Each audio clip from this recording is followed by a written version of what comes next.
Hello, a very good morning to all. तो start करते हैं हमारे क्वेश्चन से। क्या हमें अलाउद्दीन खिलजी की बाजार नियंत्रण व्यवस्था, है ना, अलाउद्दीन खिलजी की बात करेंगे कि व्यवस्था को भारतीय बाजार में लागू करना चाहिए। ठीक है, ये क्वेश्चन है, इसमें हम समझेंगे इस वीडियो में अलाउद्दीन खिलजी की बाजार व्यवस्था ऐसी क्या था मतलब उसमें, और हम उसको भारतीय बाजार में लागू करने की बात क्यों कर रहे हैं। ठीक है। अच्छा, अभी देखो कोरोना का वक्त चल रहा है ना, ये क्वेश्चन क्यों अराइज हुआ है मेरे माइंड में। देखो इसलिए हुआ है क्योंकि कोरोना का काल चल रहा है, भारत जो है उसकी अर्थव्यवस्था पूरी गिर चुकी है ना। ठीक है, तो हम इस वीडियो के थ्रू समझेंगे। अच्छा, एक और चीज़ कि भाई भारत जो है वो क्या है, एक गणतंत्र राज्य है। ठीक है, गणतंत्र मतलब जनता का, गण मतलब जनता, तो जनता के द्वारा बनाया गया तंत्र है हमारा भारत, है ना। और अलाउद्दीन की बात करें तो अलाउद्दीन तो शासक था और उस टाइम क्या था, राजतंत्र था। उसके राजतंत्र में जो सकारात्मक चीज़ें थी उसको हम इस वीडियो में समझेंगे।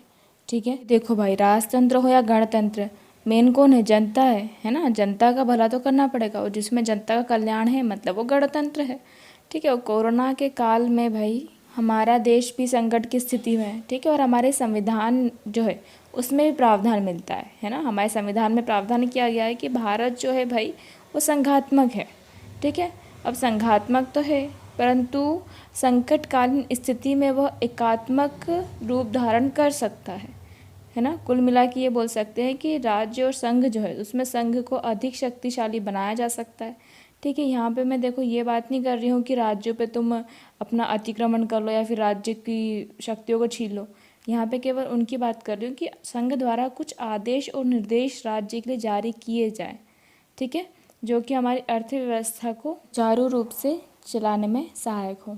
ठीक है, तो इसको समझने से पहले हमको क्या, अलाउद्दीन के बाजार नियंत्रण को समझना है। ठीक है, और ये चीज़ ध्यान रखो कि हर गलती आप नहीं करोगे, कुछ बीते पलों से भी समझो, सेम हिस्ट्री से भी कुछ सकारात्मक पहलुओं को हमको सीखना चाहिए और लागू करना चाहिए। हालांकि परिस्थितियाँ बदल जाती है परंतु कुछ सीखे काम आती है। ठीक है, ठीक है, तो स्टार्ट करते हैं अलाउद्दीन से। तो जैसा कि आप अलाउद्दीन को जानते हो या नहीं जानते हो या फिर जितना उसके बारे में सुना है, ठीक है, तो वो क्रूर, कट्टर, ये सब सुना होगा सभी ने, है ना। तो हम बोल सकते हैं कि तो अलाउद्दीन जो था उसका जीवन 3 शब्दों में आता है ना। पहला शब्द विश्वासघात, दूसरा लूट और तीसरा आतंक। सबसे पहले उसने किया विश्वासघात, किसके साथ, अपने चाचा के साथ जिन्होंने उनको पाला पोसा था। चाचा कौन भाई, जलालुद्दीन। ठीक है, जो उस टाइम का शासक था वहाँ पे। ठीक है, तो उसके साथ विश्वासघात करके निपटाया। उसके बाद लूट, उसने भयंकर लूटपाट करी। ठीक है, साम्राज्यवादी नीति चलाई खूब उसका, है ना। छोटे शब्दों में बोलो तो विश्वासघात से उसका प्रारंभ हुआ, लूटपाट से वो फला फूला और आतंक से उसका अंत हो गया। ठीक है, तो ये 3 शब्द है अलाउद्दीन के जीवन को बताने वाले। तो अपन लूट में जो फला फूला है उसके कुछ सकारात्मक चीज़ें जो उसमें थी, जैसे उसकी बाजार व्यवस्था बहुत अच्छी थी, सैनिक व्यवस्था बहुत अच्छी थी, प्रशासनिक व्यवस्था बहुत अच्छी थी, है ना, क्योंकि उसका शासनकाल बहुत बड़ा था, है ना। तो उस चीज़ को हम इसमें से बाजार व्यवस्था को उठाया है केवल। ठीक है, तो इसमें आपकी हिस्ट्री भी कंप्लीट हो जाएगी और थोड़ा सा हमारा करंट का जो है वो भी डेवलप हो जाएगा। ठीक है, स्टार्ट करते हैं अलाउद्दीन की बाजार व्यवस्था। ठीक है, तो इसमें 3 बुक जो है उससे मिलता है हमको इसकी जानकारी। एक है तारीख ए फिरोज शाही, एक है फतवा ए जहांदारी, ये दोनों लिखी है बर्नी ने, है ना। और एक और बुक है खजाइन ए फतह, ये लिखी है खुसरो ने।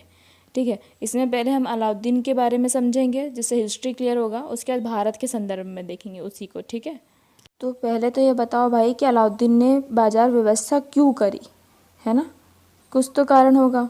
तो फर्स्ट रीज़न तो आता है भाई उसकी साम्राज्यवादी नीति, है ना, क्योंकि उसके पहले जो गुलाम वंश था, है ना, तो गुलाम वंश था, उसने इस टाइप की नीति कुछ बनाई नहीं थी। क्योंकि इल्तुतमिश आया, मतलब कुतुबुद्दीन ऐबक आया, इल्तुतमिश आया, तो ये लोग क्या आधार बनाने में रह गए।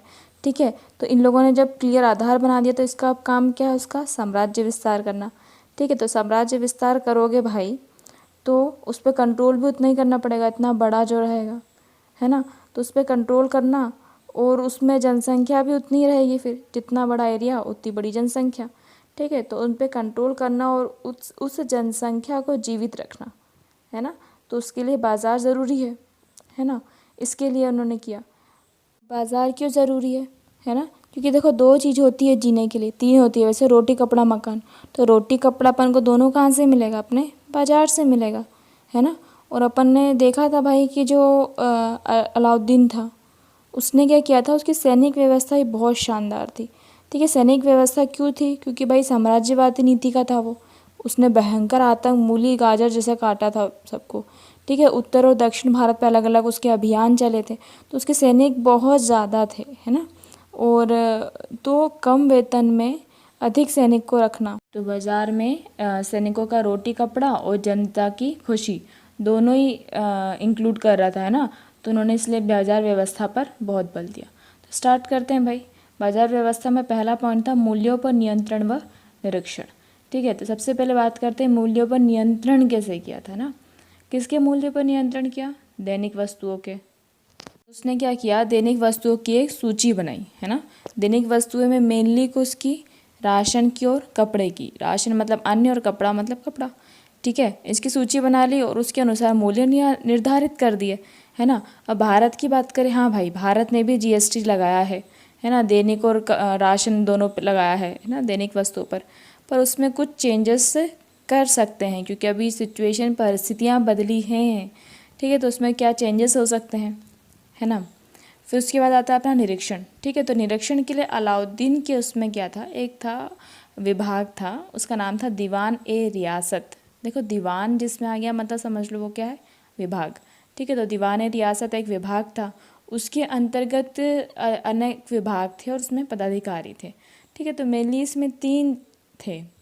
ठीक, पहला था शाहना ए मंडी और सराय ए अदल, दूसरा था अपना बरीद और तीसरा था मुनहियान। ठीक है, को अपने विभाग के अनुसार अलग अलग कार्य सौंपे गए थे। ठीक है, तो स्टार्ट करते हैं हम अब भाई कहाँ से, शहना ए मंडी से।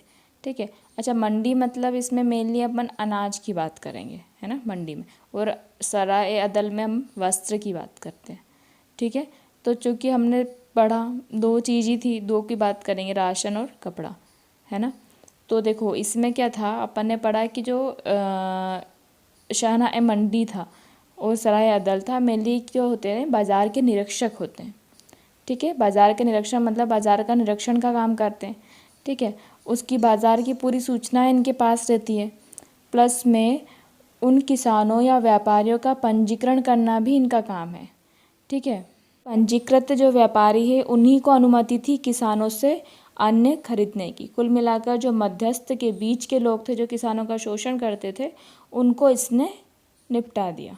ठीक, जितना भी किसानों से कांटेक्ट हो रहा है वो सब उसके अंडर में था, राज्य के। देखिए हालांकि भारत सरकार भी काफ़ी योजनाएं वगैरह चला रही है किसान के लिए, है ना। मृदा कार्ड बन गया है, किसान क्रेडिट कार्ड बन गया है, बहुत सारी योजनाएं चल रही हैं। ठीक है, तो पर फिर भी कहीं ना कहीं किसानों के साथ डायरेक्ट कांटेक्ट स्थापित नहीं हो पा रहा है ना। तो उस चीज़ को भी हमको समझना है।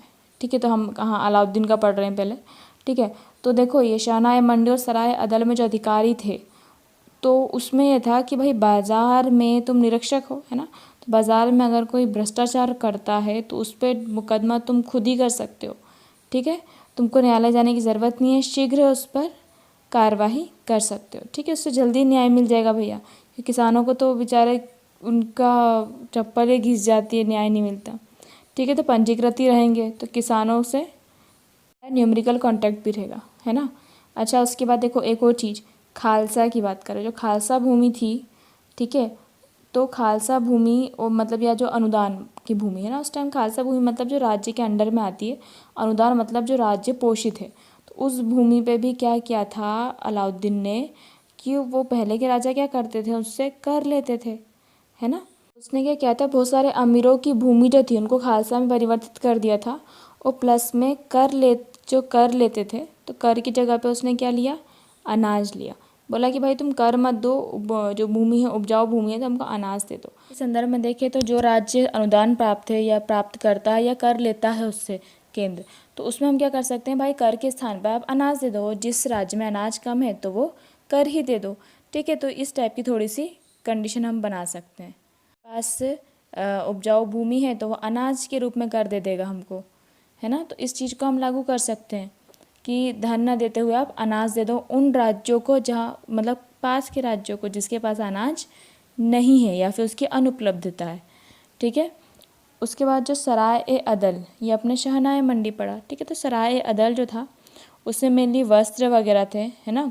वस्त्र जो थे उनको निर्धारित कीमतों पर रखा गया। इसके अलावा इसके अंतर्गत हमने कपड़े, जड़ी बूटी को भी रखा था। ठीक है, कपड़े, जड़ी बूटी और प्लस मोटा अनाज, जो मेवे, सूखे मेवे वगैरह होते हैं, वो भी इसके ही अंतर्गत रखे गए थे। जो कीमतें होंगी वो निर्धारित होगी। ठीक है, जैसे तो भारत में देखा जाए तो सीपीसी जो है वो लागू है। ठीक है, कीमत वगैरह वो देखता है, फिर भी वो व्यवस्थित नहीं है। ठीक है, तो अब हम देख लेते हैं किसको, बरीद को, है ना। ये अपना हो गया शहनाई मंडी और सराय अदल की बात। ठीक, तो शहनाई मंडी और सराय अदल क्या करता है, निरीक्षक का काम करता है। ठीक है, तो निरीक्षण करके उसकी लिखित सूचना रखता कौन है, बरीद।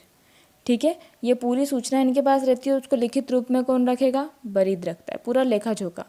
ठीक है, उसके बाद आता अपना मनहियान। ठीक है, मुन्हियान सॉरी। तो इसकी नियुक्ति कौन करता है भाई, इसकी नियुक्ति करता है स्वयं राजा। ठीक है, देखा जाए ना तो ये व्यक्तिगत गुप्तचर होता है ना। और व्यक्तिगत गुप्तचर जो होता है ये क्या करता है, जो बरीद होता है अपना लिखित सामान किसको देगा, मुन्हियान को। ठीक है, मुन्हियान क्या करेगा भाई, पूरा उसका लिखा पढ़ी करेगा। ठीक है, जो उन्हें दिया है। तो बरीद ने सूचना किससे ली, सराय अदल से। अगर दोनों में जरा सा भी डिफरेंस दिखता है तो वो दंड देता है। तो पहले किसको पकड़ता है, वो सराय मंडी और अदल वाले को। क्यों भाई, क्योंकि तू तो भाई बेस है, तूने तो देखा बाजार में, तू तो था।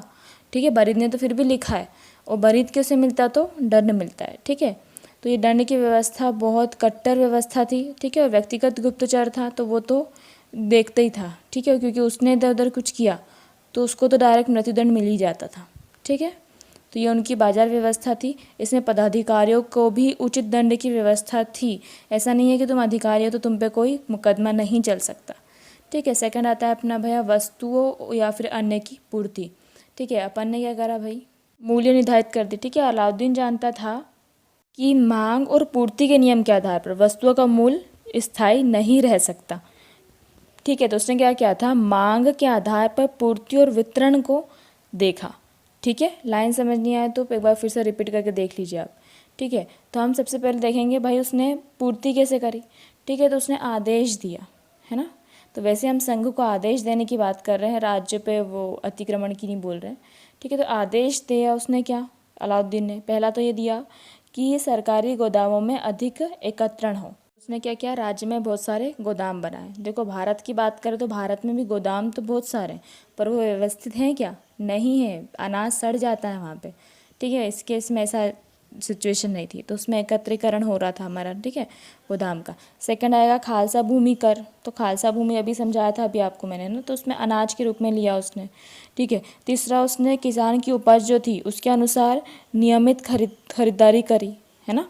तो हम भी जो रहते हैं सीपीसी लागू है हमारा, किसान को नियमित या निर्धारित मूल्य पर उसे खरीदारी कर रहे हैं।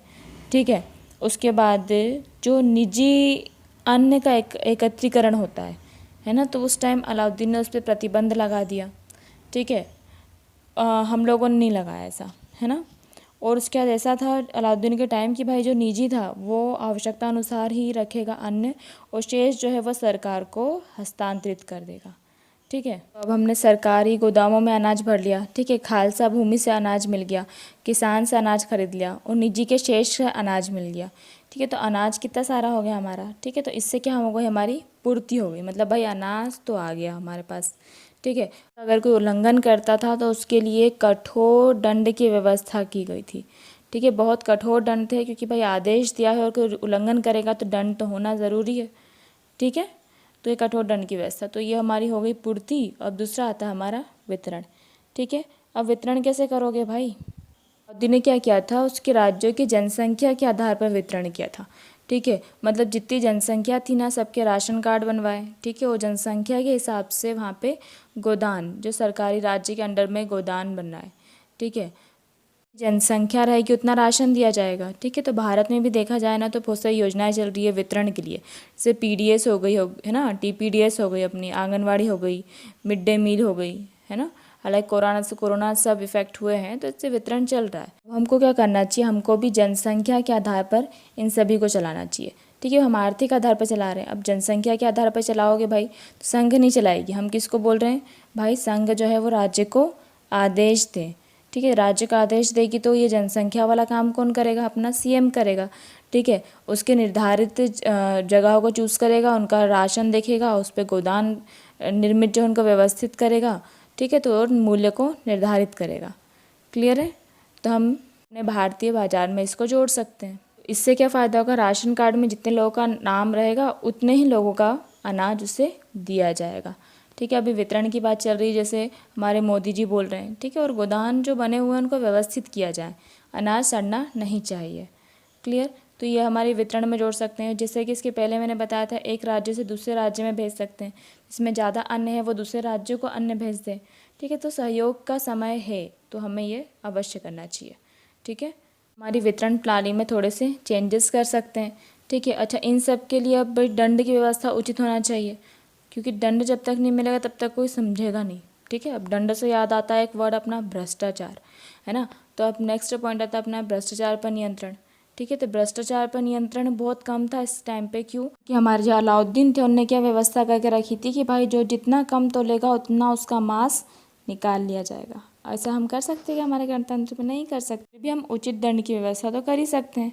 ठीक है, उनको सिर्फ लिखित रूप में न रखते हुए उसके व्यवस्थित और व्यवहारिक रूप में जब तक नहीं लाएंगे तब तक भ्रष्टाचारी भी भ्रष्टाचार करना नहीं छोड़ेंगे, है ना। अलाउद्दीन की बाजार व्यवस्था जो है वो यहाँ पे ख़त्म होती है। अपन भारत की बात करते हैं थोड़ी सी। भारत क्या है, हमारा भारत एक कृषि प्रधान देश है। कृषि प्रधान मतलब अनाज की प्रधानता। हमारे यहाँ अनाज का एकत्रीकरण होता है बाकायदा। ठीक है, उसका वितरण होता है, पर एकत्रीकरण से वितरण के बीच में जो गैप आया है ना, वो भयंकर वाला गैप है। और वो जो समस्या है, उन समस्याओं को हमको समझना है। ठीक है, देखिए हिस्ट्री के पॉइंट ऑफ व्यू से हमारा अलाउद्दीन का ख़त्म हो चुका है ना, उसमें इतना सफिशिएंट है। क्लियर है, उसकी बाजार व्यवस्था में ना। अब भारत में देखो, जैसा कि बताया था कि भारत कृषि प्रधान देश है। भाई कृषि प्रधान देश है तो किसान जो है उसका मुखिया हुआ, है ना। तो हालांकि किसान के लिए बहुत सारी सरकारी योजनाएं चल रही हैं, अपन ने देखा ना, किसान क्रेडिट कार्ड हो गया, सॉइल हेल्थ कार्ड वगैरह हो गया। ठीक है, तो हम ये भी कर सकते हैं कि जो किसान के पुत्र और पुत्री हैं, है ना, केवल पुत्र नहीं पुत्री को भी, है ना, तो उन दोनों को एग्रीकल्चरल जो फील्ड है उसमें फ्री ऑफ कॉस्ट या फिर कम मूल्य जो है फीस में उसको उसमें स्टडी करवाया जाए। ठीक है, और उनका जो क्षेत्र है उसी पर उनको कार्यरत किया जाए। ठीक है, उन्हीं के खेत पे जितना भी एकड़ वगैरह जितना उनके पास है तो वो उसी पे काम करेंगे, तो उनका एरिया भी निश्चित रहेगा और उनकी जो पढ़ाई रहेगी एग्रीकल्चर में वो उसी फील्ड से रिलेटेड रहेगी। ठीक है, तो उनका वेतन भी उसी के अनुसार दिया जाएगा। ठीक है, तो हमको एग्रीकल्चर को ऐसे नए नए इनोवेशन या अलग अलग से बढ़ावा देना चाहिए। ठीक है, तो बात करते देखो चीन की बात करें तो चीन को स्वतंत्रता कब मिली थी भाई, 1949 में, भारत से 2 साल बाद। तो उसने मेन क्या किया, एग्रीकल्चर पे चला। ठीक है, तो उसने पहली सीढ़ी पे कदम रखा है। ठीक है, भारत की बात करें तो भारत ने क्या करा है भाई, हमने पहली सीढ़ी पे इतना कदम नहीं रखा, हम कहाँ डायरेक्ट कूद रहे हैं, उद्योग पे। अच्छा, हम ढंग से उद्योग पे कूदे भी नहीं थे और हमको कौन दिख रहा है भाई, सेवा क्षेत्र, है ना। देखो 3 क्षेत्र जैसा कि आप जानते हो, एग्रीकल्चर होता है, उद्योग होता है, सेवा होता है, तो तीनों सीढ़ियां हैं, तो हमको एक एक करके चढ़ना चाहिए। अब एक पे चढ़ते नहीं हो, दूसरे को खींच लेते हो, दूसरा दूसरे पे नहीं चढ़ता, तीसरे को खींच लेते हो। ठीक है, तो हमको क्या करना है, एग्रीकल्चर है, जैसे एग्रीकल्चर ये हमारी बेस है, हमारा आधार है। ठीक है, उद्योग हमने बहुत कम कर दिया, है ना, अभी उद्योगों की बहुत आवश्यकता है। और उसके बाद हमने सेवा क्षेत्र पे कूद रहे हैं, इतने सारे सब टेक्नोलॉजी में आ रहे हैं, है ना। तो हमको पहले क्या बेस को बढ़ाना पड़ेगा, तभी तो हमारा टिक पाएगा ठीक से, है ना।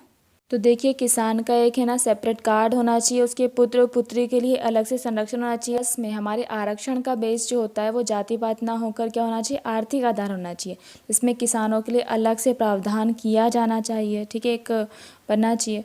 देखो मैं क्लियरली बता दूं कि यहाँ पे मैं है ना आवश्यकता की बात जो कर रही हूँ, तो मैं यहाँ पे किसी की ना तो संपत्ति का अपहरण करने की बात कर रही हूँ। ठीक है, मैं ये बोल रही हूँ कि भाई आवश्यकता से अधिक जिसके पास हो वो नहीं होना चाहिए। ठीक है, क्योंकि आवश्यकता से अधिक मतलब वेस्ट। ठीक है, तो सिर्फ रोटी की बात कर रही हूँ, कपड़े या मकान की बात नहीं कर रही हूँ कि आपके पास कितने कपड़े हैं या कितने एकड़ मकान है। ठीक है, सिर्फ रोटी की बात हो रही हूँ कि रोटी जो होता है, अन्न जो होता है वो व्यवस्थित होना चाहिए। ठीक है। अभी आप सुन रहे हो कि काफ़ी लोग मोटापे के कारण बीमार हो रहे हैं, मर रहे हैं, ठीक है। और काफ़ी जो लोग हैं वो भूख और कुपोषण के कारण मर रहे हैं, ठीक है। तो इनके बीच का जो डिफरेंस है, इनके बीच के जो डिफरेंस है वही तो जीवन है। डिफरेंस में जो मोटे लोग जितना वेस्ट करते हैं उतना भूखों को दे दो, ठीक है। तो जीवित वो भी जीवित रहेंगे और मोटे भी जीवित रहेंगे। इन द सेंस जो आर्थिक रूप से सक्षम व्यक्ति हैं, जो किसी की आवश्यकता या मांग को वेस्ट समझ के फेंक देते हैं, मैं उन लोगों की बात कर रही हूँ, ठीक है। अच्छा, एक और चीज़ बताओ भाई, हमारा भारत जो है उसमें किसान है, ठीक है। उनकी कभी तस्वीरें नेट पर सर्च करना, संपन्न किसान नहीं दिखेगा, पर आप अमेरिका के किसानों के बारे में सर्च करना, उनके पास कितना रहता है, उनका बेस कितना क्लियर रहता है और उनके पास टेक्नोलॉजी कितनी रहती है, ठीक है। तो उस डिफरेंस को समझना ऐसा क्यों है, सिर्फ योजना या सरकारी कामकाजों में हम नहीं कर सकते।